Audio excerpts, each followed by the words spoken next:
Louisiana Eats is brought to you with support from Zatarain's, maker of New Orleans pantry staples like Creole mustard, fish fry, and jambalaya mix since 1889. Recipes and more at zatarains.com.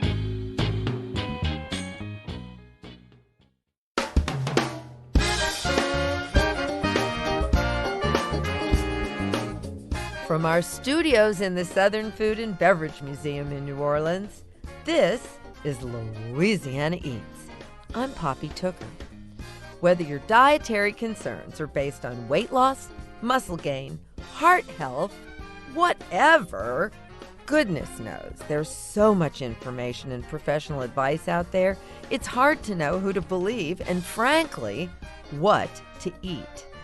On this week's show, we're hearing from the experts on everything from demystifying that number one buzzword, keto, to the truth about my friend, butter. Dr. Mignonne Mary of the Remedy Room gives us the Keto 411, while Nina Teicholz lets us in on what she calls the big fat surprise. And how can you have a cocktail lounge when there's absolutely not a drop of alcohol involved? Wait until you hear the compelling story of one of New York City's hottest new concepts, Listen Bar, where the music's great and the drinks are all alcohol-free. We're getting healthy in both mind and body on this week's Louisiana Eats.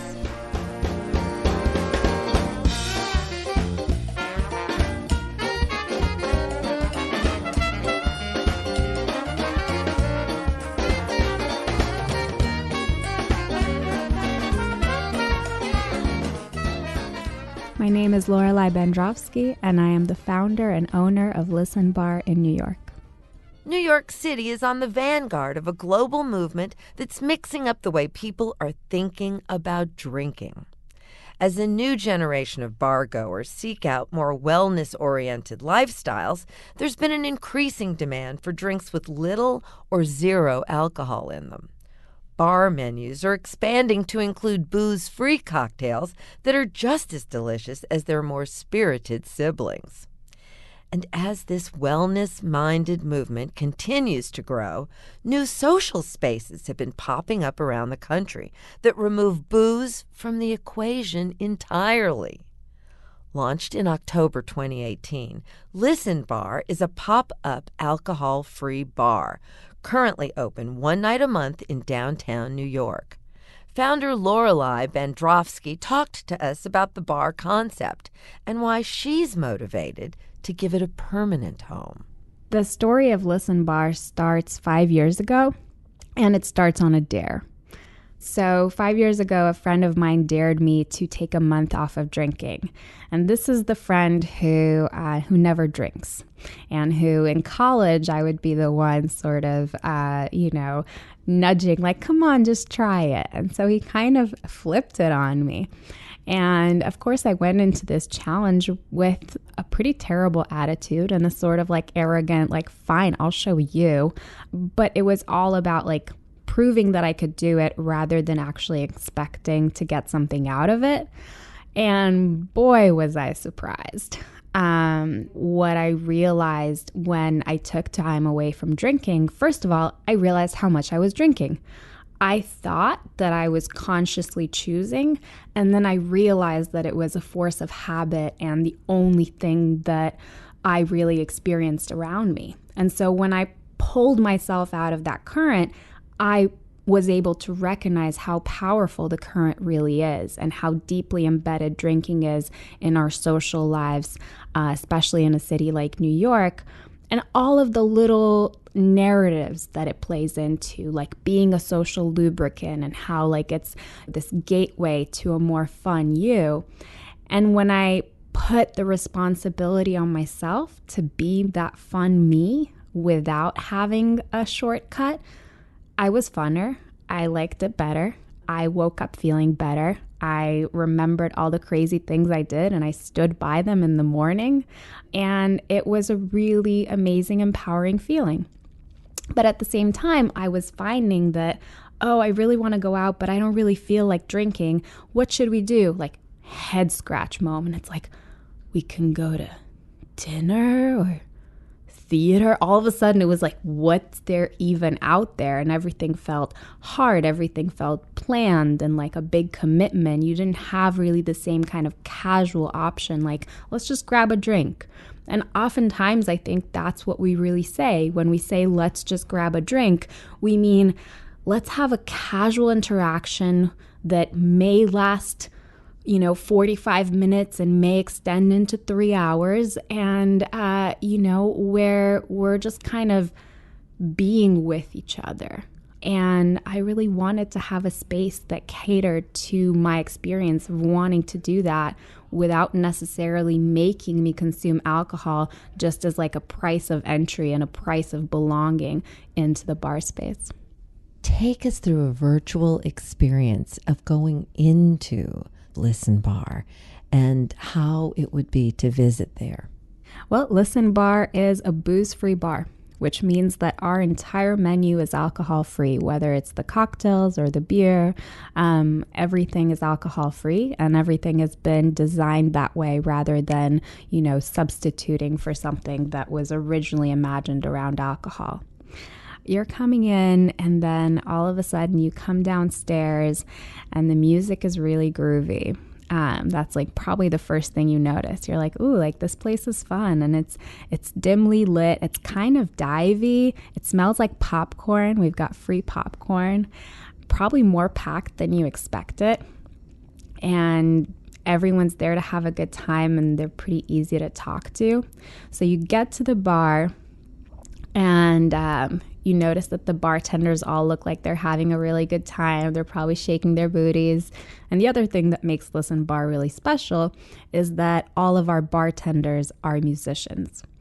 So while the recipes to our cocktails are created by, top tier mixologists, the people actually getting behind the bars, as happens in a lot of places, are musicians. And so working at Listen Bar is a way to connect with their new fan base, and showcase their music through the playlists that they pick, show their own music, show their friends' music and their influences. And so when we take alcohol off of the menu, we also really think about how when we take it out of the interactions, what do we put in its place? So when you sit down at the bar, beyond just like, what are you drinking? There's an icebreaker for you. You can ask like, what band are you in? You can start a conversation with someone from across the bar about the song that's playing. Especially like when it comes to not drinking, typically when you're not drinking, the last thing you want to talk about is not drinking. And so having a clear path where that conversation can start that has nothing to do with the presence or absence of alcohol, and it's entirely about something that we can actually be excited about, that brings us together. And so there's a real focus on how do you engineer what makes a bar great as this like social casual space, and recognize that it's not always about the alcohol in a drink you're serving. I would love to hear what your customers say to you, and if there are any tales you can share with me of ways that perhaps the Listen Bar has changed people's lives. Well, I remember hearing that someone was getting teary-eyed because they hadn't been going out to bars. This was someone who was sober, I think like 15 years or something, and like they felt like they were finally able to be out again, and like they hadn't had like a fun drink, and they were holding, we have this one drink that's called the She Pretty, and it's super cute. It's like foamy and pink, and it's also delicious. But yeah, so she was holding the She Pretty and was just getting emotional, just being able to like hold a grown-up, sophisticated cocktail without feeling left out.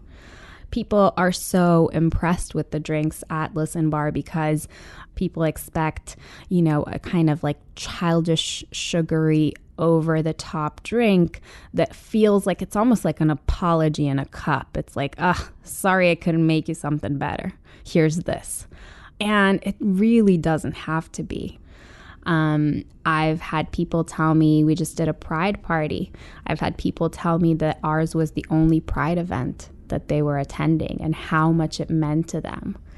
And I think a lot of times the people who feel like Listen Bar is a space that they had been looking for, a space that had been missing for them, are the most emotional stories. But I get equal amounts of joy from skeptics. I love when people come in prepared to kind of hate on it because the concept just sounds like, why would you want that?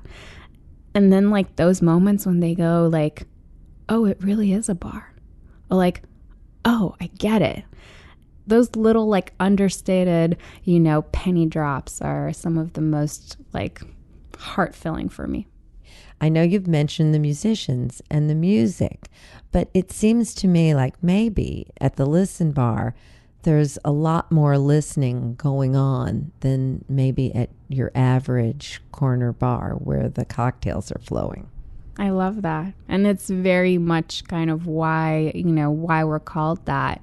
One of our coasters is just like a big smile and it says music and conversation. And I like to joke that even though what's on the menu are these incredible drinks, what we're really serving is music and conversation. And everything in our environment is designed to facilitate. The experience of having a nightlife without alcohol involved is something that we haven't really created space for. It's certainly something I hadn't created space for. And I think it's really hard to evaluate the value of something that you haven't even created room for in your life. It's also one of the reasons why I draw a big distinction between Listen Bar being an alcohol-free bar and being a sober bar, because we are not a sober bar. We do not expect everyone who comes through the door to be sober, and we are not preaching for people to be sober when they leave. Like if you go from Listen Bar to taking shots, great, like awesome. But what I am a big believer of is that in an ideal world, our drinking culture, it would be what I call drink optional. And that would mean that you would feel equally comfortable and you would have as many choices available to you, whether you choose to drink or whether you choose not to. Like the two options would be equal. I also thought about how like people say like, oh, I'm just going to pop in for a drink. Why don't people just think like, oh, Listen Bar, like, let me just pop in for a couple songs, and just see how that goes. Like stick around for a couple songs and you might see that it turns into a couple more and there's like, maybe 3 drinks along the way. But it's never really about the drink. It's just giving yourself that mental excuse of wandering into a space and not knowing exactly like what it's going to give you. Lorelei, I simply can't wait to wander into Listen Bar myself one day. So please keep a seat for me, you hear? Always, always. You are VIP. Lorelei Bandrowski, founder and owner of Listen Bar in New York City.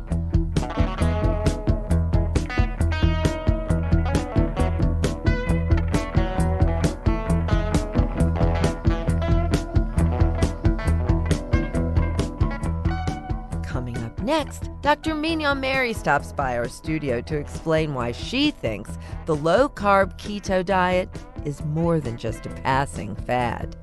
Louisiana Eats returns after the break.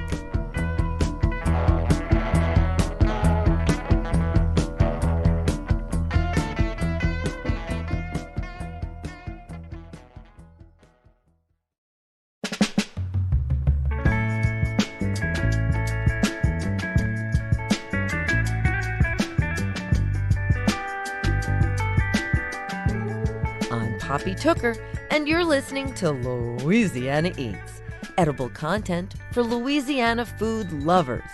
Louisiana Eats is brought to you with major support from Camellia Brand, beans done right, a New Orleans tradition since 1923. And from Brennan's Restaurant, home of the original breakfast at Brennan's and Flaming Bananas Foster. Breakfast, lunch, dinner, and private events at 417 Royal Street in the French Quarter.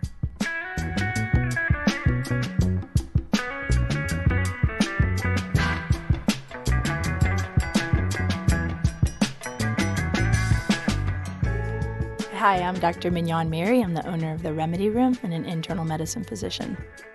If you're looking to lose weight or eat better, you may be considering a new diet.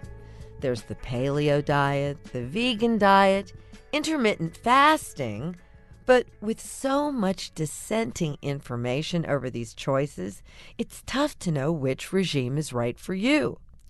The keto diet is currently enjoying its moment as the diet du jour, igniting a fierce scientific debate over its risks and benefits.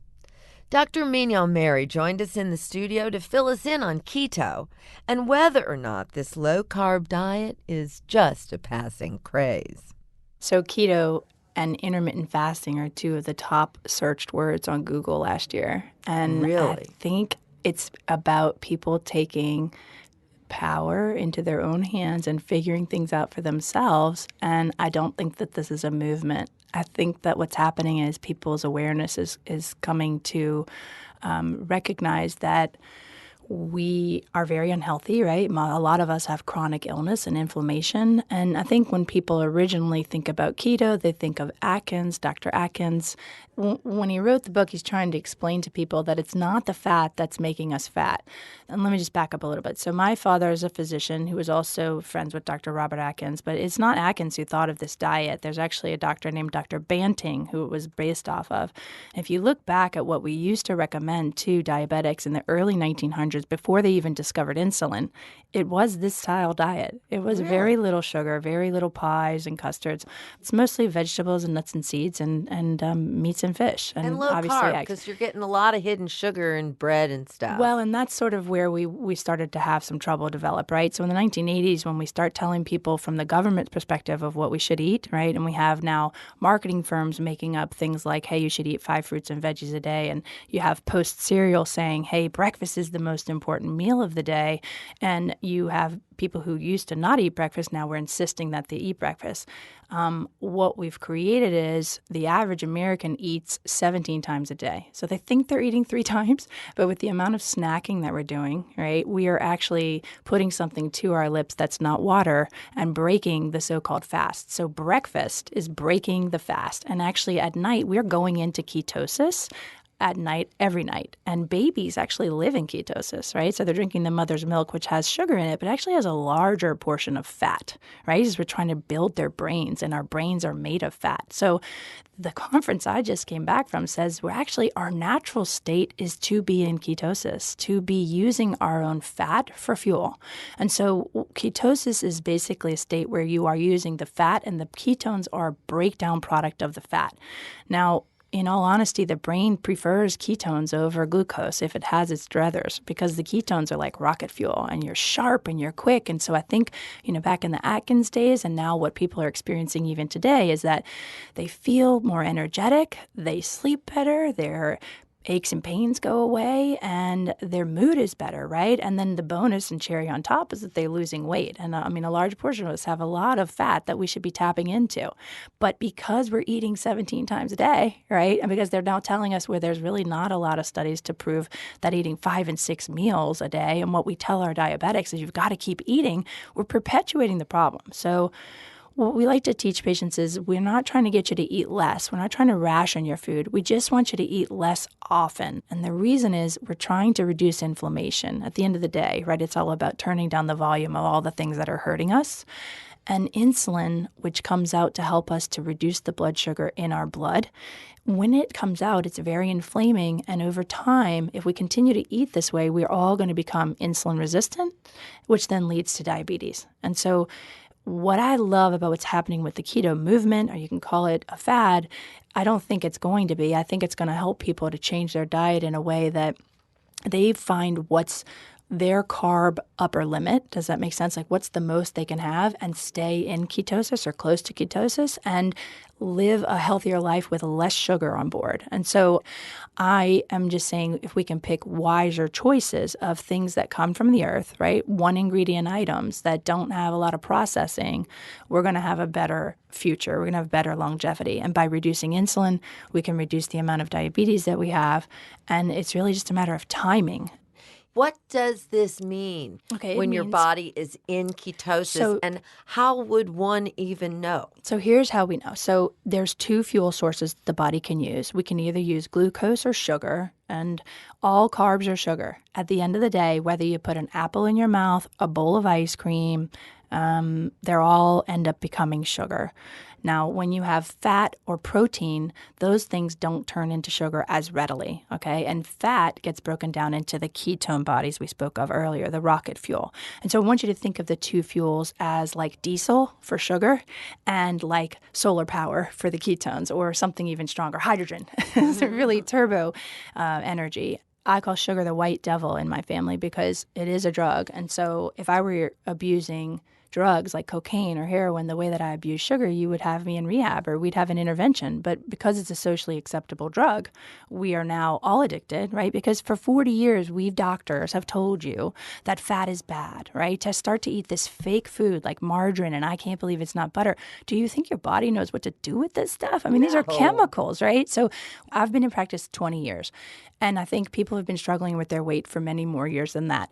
And it's not as simple as you just need to exercise more and eat less. That's not what it's about, because this, breast of chicken is not the same as this box of Oreos. And so though we might be able to divvy out, the same 300 calories, they're not the same chemically. And like I said, once you chew it and swallow it. Okay, so there's 3 ways to check your ketones. There's urine. You can check the strips. You can check your breath. And you can check your blood. What I love about the blood meter, and it's not for everybody, it's expensive, but just so you can figure out what they call N=1, an experiment of Poppy Tooker. What makes Poppy Tooker's blood sugar rise? What makes your ketones rise? What makes them fall? You're going to know for yourself because you're going to check your blood and you're going to say, this is what happens to my glucose, this is what happens to my ketones, and this is safe for me, right? So we can't make blanket statements in medicine because guess what? We're all different. That's the art of the medicine. And so we're so wrapped up in all the science and all the background of all these million studies that I think we're all aware that you can basically have a study say whatever you want it to say. There's a lot of corruption in every area of life, and medicine included. I have seen again and again stories about people who are eating less, period, as a lifestyle and doing some fasting, and how that is resulting in great longevity. It has helped my practice. I would say of the things that I've done, like you have monumental things that you do in life. So I've been teaching keto my whole practice of medicine, my whole life. And in New Orleans, that's a really tough sell. Although we do have a lot of access to, meats and cheese and things that are on keto and vegetables. Actually, there's very few vegetables at restaurants, but if they're not fried, it has changed my practice to teach patients how to do intermittent fasting. So we talk about the timing, and what I work on is let's just start with no more snacks. Like, let's just eat 3 solid meals a day, and between the meals, let's just have water.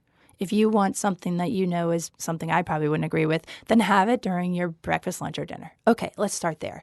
Then we work on trying to say, okay, when you wake up, well, can you push back breakfast? Can you make dinner earlier? Can you go get the early bird special or cook a little bit earlier or have it ready for you, right? Because what I also don't agree with is here we have kids who are eating lunch and when they get home, they're famished. Well, yeah, because that's actually when dinner should be. It's a 4 or 5 hours or so, right? That they should be eating dinner then, not at 7 or 8 o'clock at night. So we're missing that window.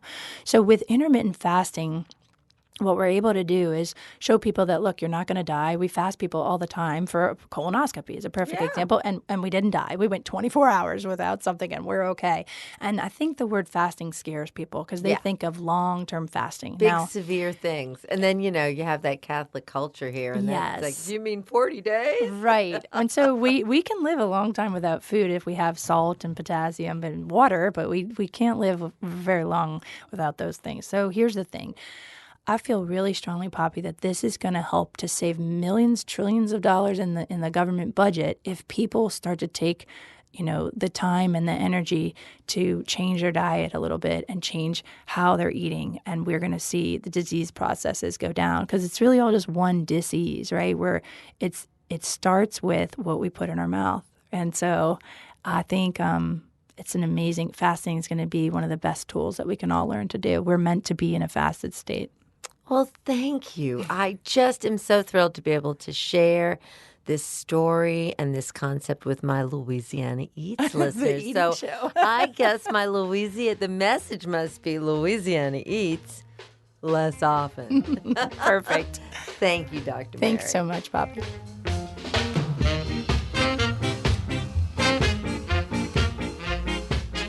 That was Dr. Mignonne Mary, owner of the Remedy Room and internal medicine physician.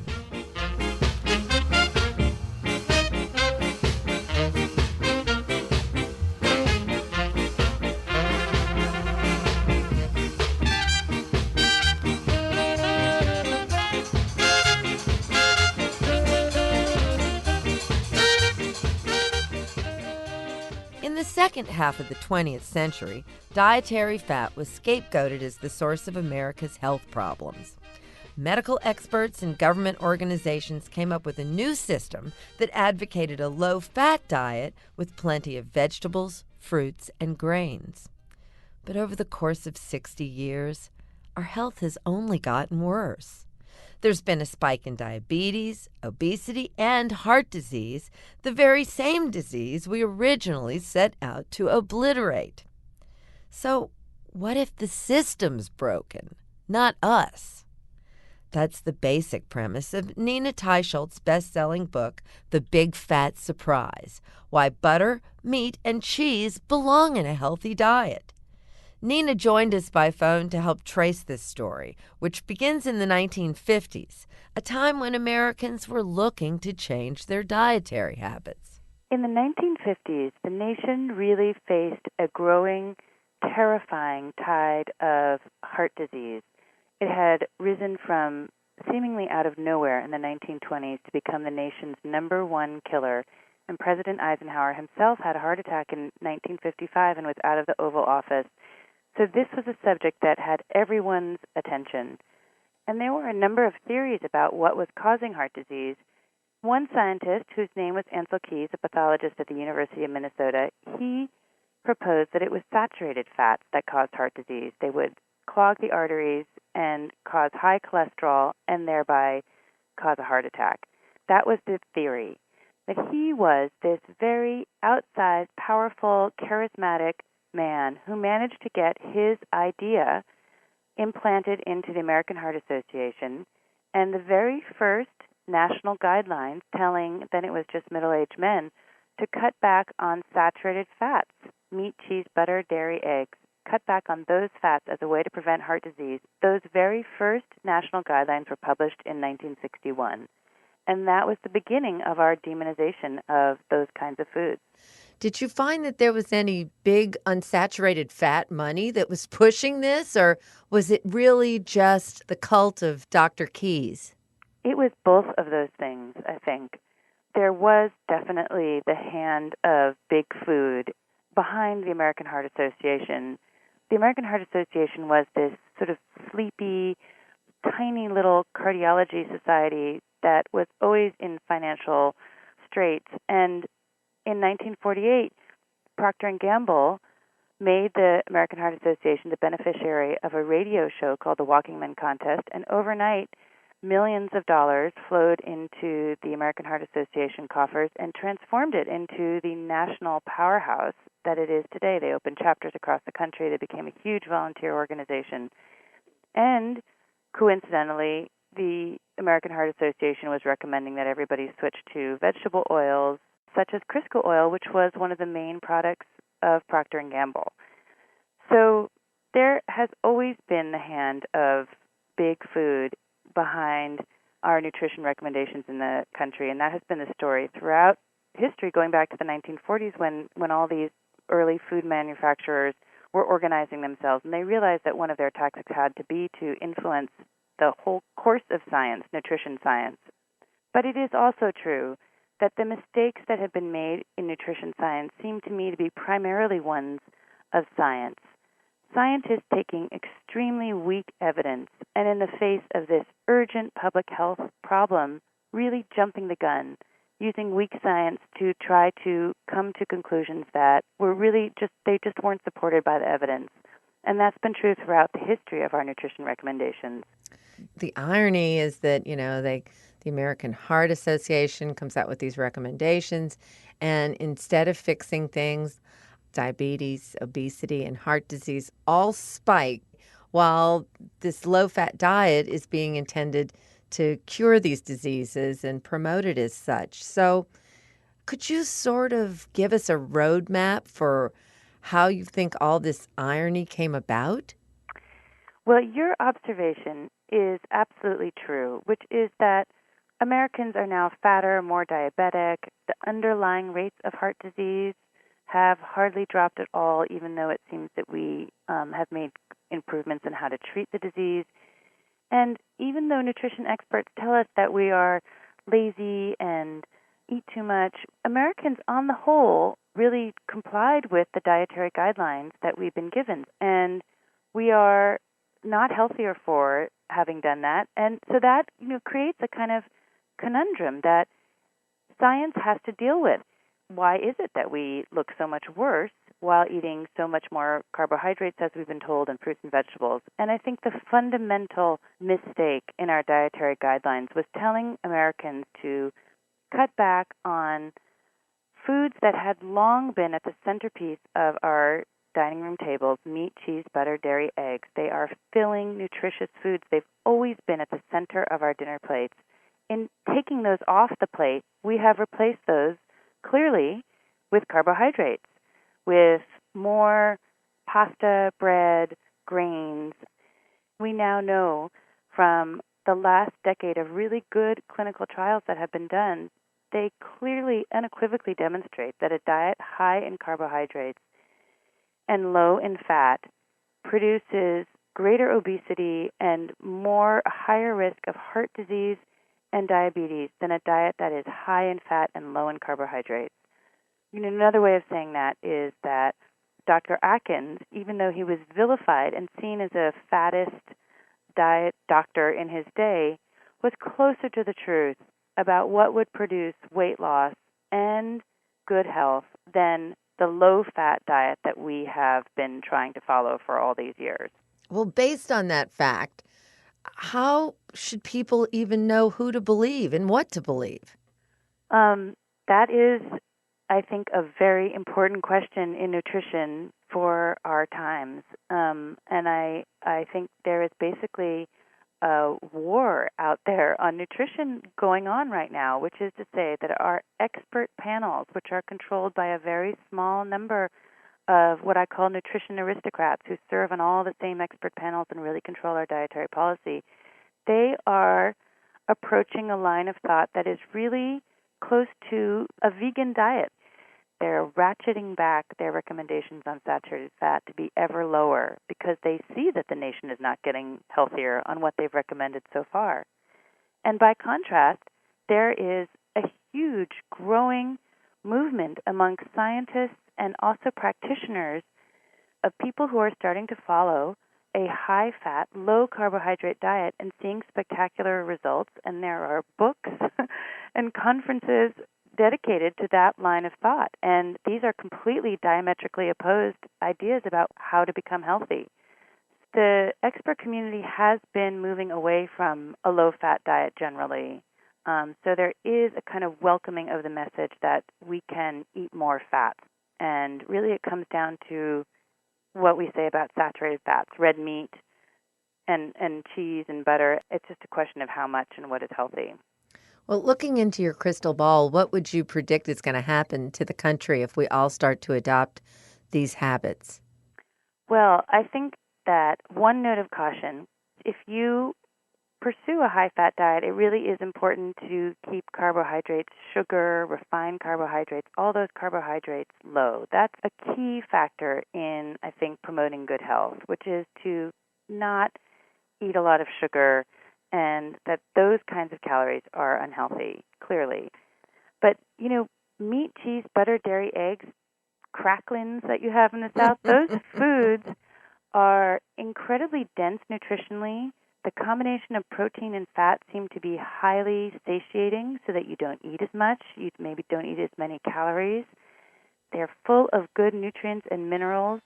And I really believe the research shows that we were healthier when we ate a diet higher in those foods and that we would be again if we returned to them.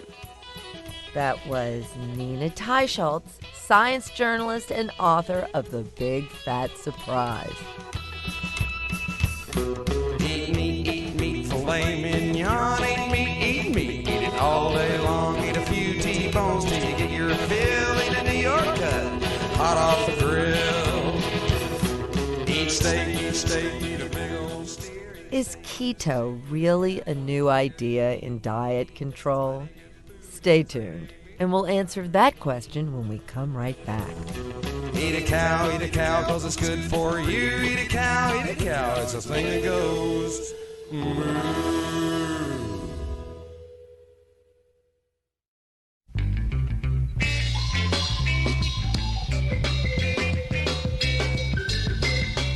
I'm Poppy Tooker, and you're listening to Louisiana Eats, edible content for Louisiana food lovers. We'd like to welcome our newest sponsor, the St. Tammany Tourist Commission. There's a world of delicious wonder just waiting for us all north of Lake Pontchartrain. And we're going to begin by inviting you all to the first ever Poppy's Pop-Up Drag Brunch on the North Shore. Neely and Keith Frentz of Lola's Restaurant will be hosting me and a bevy of my beauties at their Covington restaurant on Sunday, October 20th from 11 a.m. till 2 p.m.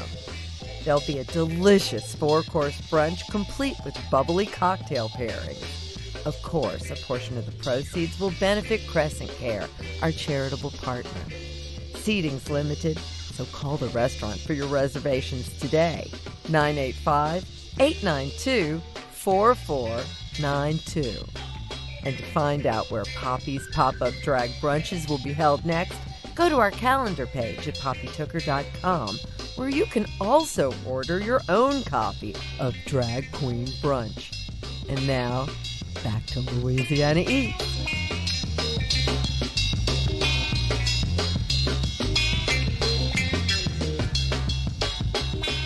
Here's this week's culinary quiz question, brought to you with support from Popeye's Louisiana Kitchen. Is keto really a new idea in diet control? For any of us folks who may have tried various weight control methods over the years, this new keto diet is in many ways reminiscent of our old friend, Dr. Atkins. Remember him? Back in 1972, Dr. Robert Atkins published his seminal work, The Atkins Diet. Here was a new program that urged you to eat bacon, steak, and yes, even my favorite food, butter.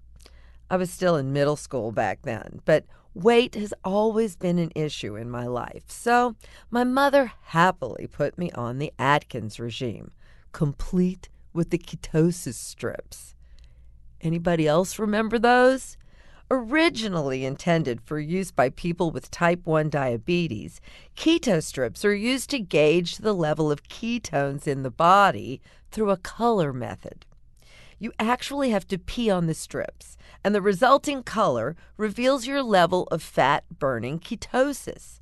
The darker the color, the higher the ketone levels. By the way, the good doctor did suffer a heart attack in 2002, bringing question to the heart health of his regiment. He died several years later after a fall, resulting in a blow to the head, so we can't blame that on a high-fat diet. I'm Poppy Tooker, and you're listening to Louisiana Eats.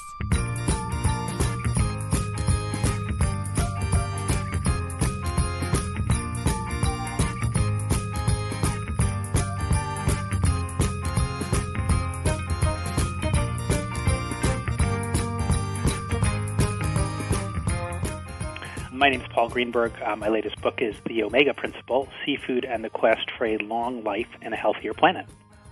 After the enormous success of his first award-winning book, For Fish, Paul Greenberg could have sat on his laurels and rightfully considered himself the alpha among authors who write about oceans and environmental issues. Instead, he decided to focus on the omega-3 that is. As a supplement, the fatty acid has spurred an industry that brought in an estimated $33 billion in 2016. Paul spent 3 years investigating all things omega-3 and made some surprising discoveries about the highly popular supplement. You know, the central problem of this book was to try to bring this molecule to life, this omega-3, and I realized that the best way to do it was through good characters and strong locations. So like, for example, the Amalfi Coast, I went there because it turns out the very, very first omega-3 supplement was actually an ancient Roman fish sauce called garum, which was made from the rotting guts of fish that were caught in the Mediterranean. And I found a little village on the Amalfi Coast called Chitara where they make the sort of latter-day equivalent of Roman garum. So I went there to see how it was done, see how it was extracted, and it really kind of led me to this fun kind of picaresque journey with this Italian specialty food importer, but it also led me into such much more interesting conversations, discussions about the essence of what makes a healthy diet, and in fact the Mediterranean diet, which is the diet that I concluded is one of the healthiest ways to eat. I think anybody who has studied cooking certainly knows about garum, and to think that that really was where the concept of reduction began. We've sort of become a republic of reductionism. Yep. Yeah, well, so when you talk about reduction, what we're really talking about is taking huge amounts of marine life and boiling it down for its essential chemicals.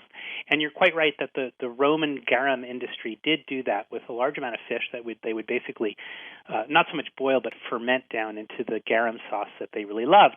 But in modern day, or you could say in the last 300 years, the reduction industry has come about for a lot of different purposes. I mean, the first American reduction industry was really directed at whales. We often think about the sort of Melville days of whaling where we were going after whales for things like lamp oil and lubricants. But there's this whole other reduction industry that gets born in the early 20th century where whales were being boiled down primarily to make margarine. Remember that? Remember once upon a time we all thought margarine was the most healthy thing for our hearts? Yes. Well, it turns out if you're older than 60 years old, you quite likely have eaten whale at one point or another from being boiled down from whales into margarine. Nowadays, the reduction industry still exists. In fact, 1 out of every 4 pounds of fish caught in the entire world is boiled down to make animal feed, to make fertilizer, and most recently, omega-3 supplements. And if you were to take all the fish in the world that are boiled down for reduction, that would be the equivalent of the human weight of the United States boiled down into dust and oil every single year. So how has this happened? How has our human food system turned the land against the sea? Well, it's been a gradual series of steps. Really, the best lens is the United States, because when we first arrived, we had a country that was basically an omega-3 type country. We had wild game browsing on wild grasses, which produces much higher levels of omega-3s in the meats that we're eating. But we also had abundant seafood, and we had abundant estuaries and natural systems that fostered the development and the growth of high omega-3 food. When we started to develop the Great Plains and we tore up those big, thick prairies with grasses that had root structures sometimes 9 or 10 feet deep, we started to basically upset the ability of the natural world to keep itself in balance. We planted, instead of those native grasses, we put in things like corn and soy, very shallow-rooted crops. We over-fertilized them with nitrate and phosphate fertilizers. Those, in turn, washed down into riverways, into our estuaries, caused dead zones, caused the erosion of the coastal floodplain. And so, as a result, now what you have are corn-fed and soy-fed pigs and beef and chicken. You have limited amounts of seafood. And in fact, we've gone from an omega-3 based world into an omega-6 based world. Omega-6 is also an essential fatty acid, but it tends to come to us from all these industrial food sources like corn and corn-raised beef, soy, those kinds of things. And just to take a step back from a human health perspective, omega-6s and omega-3s are both essential for human health, but in Paleolithic times, they probably would have had a ratio of about 1 to 1. Now we're looking at a ratio of about 20 to 1, omega-6 to omega-3. And there are a lot of epidemiologists and dietary people out there who say that that leads us down the pathway of inflammation, which in turn causes all sorts of other deleterious effects on your health, cardiovascular disease, neurological diseases. So it's a very interesting way to kind of look at how our food systems have changed and why we're getting unhealthy because of it. Somehow, people have been convinced that they can take a pill that will give them the magic omega-3s. And we're kind of at a turning point with that, aren't we? Yeah, well, the original thing that got people excited about omega-3s, particularly in supplement form, was the finding based on some original research done in the 1970s around Greenland Inuit, where they found that Inuit people who consumed large amounts of fatty marine mammals and fatty fish had very low levels of cardiovascular disease. That's what is called in science an observational study. In other words, you're seeing a correlation between two things, but you're not necessarily seeing a causation. What we're seeing in the last few years is some very, very large studies that have been published about omega-3 supplements that are what are called randomized control trials, where you're actually measuring effect of a pill on a particular health outcome. And most recently, Cochrane, which is a sort of a public service health organization, did a meta-analysis that included over 114,000 subjects, and they found no effect on cardiovascular disease if people are given an omega-3 supplement. So from that point of view, the central hypothesis that omega-3s help your heart, that is starting to fall apart underneath scientific scrutiny. And it does bring into question, well, is this reduction industry even necessary? But there are more studies to come, and I'm going to keep my eye on them as the next months proceed. You actually included recipes because we need to get our omega-3s from food if we need to eat it, right? We do. And, whether or not it's the omega-3 itself that is causing fish eaters to be healthier than non-fish eaters, I don't think we 100% know that.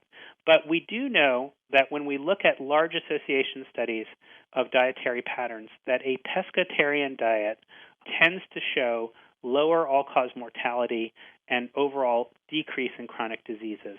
So I'm not necessarily advocating that everyone go on an all-fish diet, but I do think we could lower the amount of terrestrial meat that we're eating and try to get 2 portions a week of nice oily fish or shellfish. Things like mussels, for example, are excellent sources of omega-3s. But it's not just the omega-3s. Seafood, generally speaking, is a much more efficient deliverer of vital nutrients like protein at a much lower calorie cost. So if we can keep that in mind, and if we can eat healthy seafood that fulfills a lot of different nutrient requirements of the human body, I think we will end up healthier overall.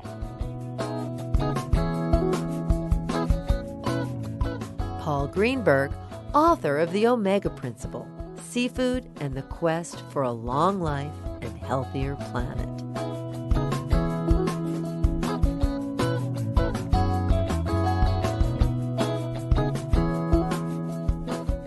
That's it for this week's edition of Louisiana Eats, edible content for Louisiana food lovers.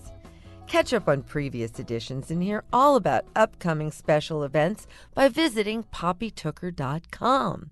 You can find videos, recipes, and even order cookbooks there.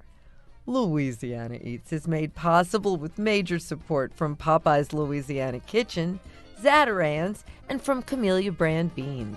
Additional support for Louisiana Eats is provided by the Shreveport-Bossier Convention and Tourist Bureau and from Dickie Brennan's Steakhouse, a local New Orleans steakhouse serving prime beef and Louisiana Wagyu in New Orleans' French Quarter. Original theme music composed by David Pomerleau and performed by Johnny Sketch and the Dirty Notes. Big thanks to senior producer Joe Schreiner and Special Projects Manager Reggie Morris, and to our business manager and social media maven, Maddie Mullidew. Come visit us anytime in our Louisiana Eats studios at the Southern Food and Beverage Museum. We're on Instagram and Facebook, too. Louisiana Eats is a production of Poppy Tooker Broadcasting.